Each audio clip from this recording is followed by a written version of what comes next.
Awesome. Hello and welcome to another week of In My Mug. Can you believe we've been doing this now for 665 consecutive weeks? What a great number, eh? You may also not know that that's the amount of pita breads Dale Harris eats in a single year. This week we have a coffee from Limon in Guatemala. It is a washed Pacamara. Now Roland will be joining me very shortly. We're going to go and find him from wherever it is he normally is. First we can get brewing. Now, for those of you that find this enjoyable, it is 30 grams of coffee and there will be 500 ml of water going on top. And the top tip here, because it's a Pacamara, you're going to want to grind just a little bit finer, okay? Because the beans are really big. And it means your grinder might take a little longer to get its teeth into it. And well, this is just my recommendation. By all means, ignore me, it's fine. I've ground this just a little bit finer just to try and help the brew. You should hire Roland Glue estate agents. They love moving house. They think it's lots of fun. Now, based on the teachings of another popular coffee YouTuber, I have recently tried to simplify my pouring structure when I'm doing brews. So I used to do a few more smaller brews and keep the bed a bit lower. Now I'm trying to do fewer larger pours, which is great because it means you get more time to stand around between brews and just kind of do nothing for a minute, which is great when you're at work.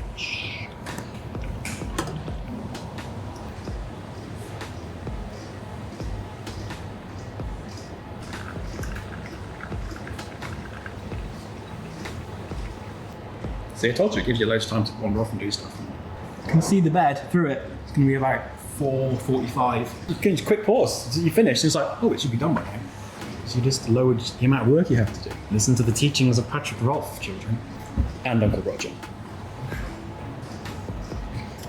Ta-da! We have coffee, and I think I can hear in the distance a marauding herd of goats or a large stampede of horses. Oh, it's Roland because he knows there's coffee. So. Okay, coffee. You just appear, Coffee. don't you? Anytime and every time. I like coffee. You just appear.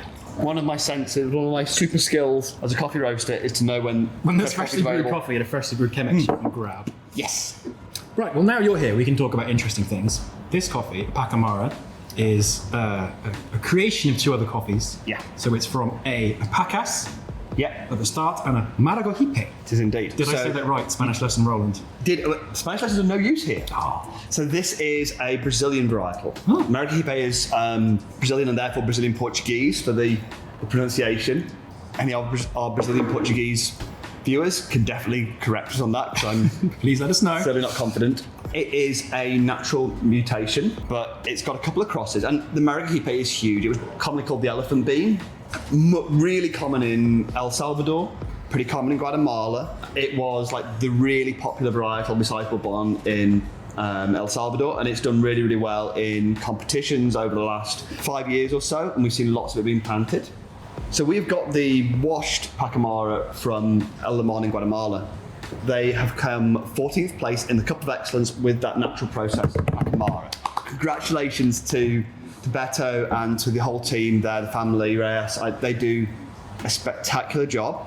It's not an area that's thought associated with coffee production, and this is the first time that they've managed to place in Cup of Excellence. That's a really important thing. I'm very glad to say that we're going to get the coffee back here as well. I'm very much looking forward to that. So that is the natural version I was talking about. This is the washed version. Something that I'm quite interested with Pacamaras is I hear they are a little tricky to roast.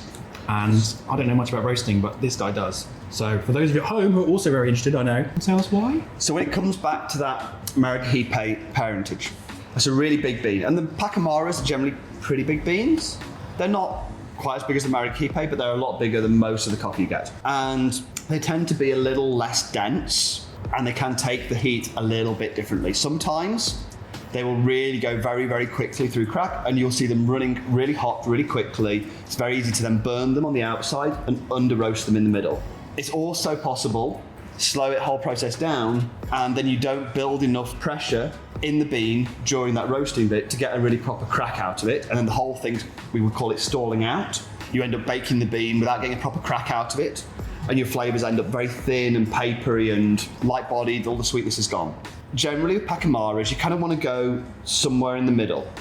Not too fast, not too slow. Just perfect. Just don't try to do anything too weird with it, because it probably won't take them and it risks really losing control of that roast. Would you like to hear more about roasting with Roland? Maybe we could actually roast some coffee, Roland. Let us know in the comments, just for fun in the future. Or not. Anyway, coffee. As I've been sipping away while you've been talking, I've got, I think, 2 really strong notes for me coming through. There's caramel and there's some lime. Like I get a massive amount of sweetness in this coffee. It is a super sweet coffee. Cloying and heavy, but you've got that lime, and it's not a really in-your-face kind of fresh lime. For me, it's more like kind of lime zest. It just cuts across that sweetness and keeps it really drinkable. But it's got a really creamy, kind of heavy texture to it, and you see this in the natural processed version as well. It's also got that really gloopy, thick body, and that's a really nice characteristic of this varietal from this farm. It almost puts me in mind of like a caramel milkshake. It's got that really thick. You do love a milkshake. I do love a milkshake. This is one of the secrets we'll reveal. When it's hot, those are really the dominant flavours. And as it starts to cool down a little now, and I'm kind of getting this edge that kind of reminds me a little bit of like hops. It's not a very in-your-face note. It just comes towards the finish of the mouth. And then it's a kind of flavour that I can maybe associate with some Pacamaras. I've seen this same kind of flavour in some of the Pacamaras from Nicaragua, from the Miresh family. Fantastic. Well, there you go, everyone at home. It's going to be a great week. I hope you really enjoyed this coffee. I have. Yep. Roland has. So yeah, great. You know what next week is? Episode 666. It's going to be really good. Roland's going to dress up like Gene Simmons. It's going to be fantastic. So See you then. Until then, bye guys.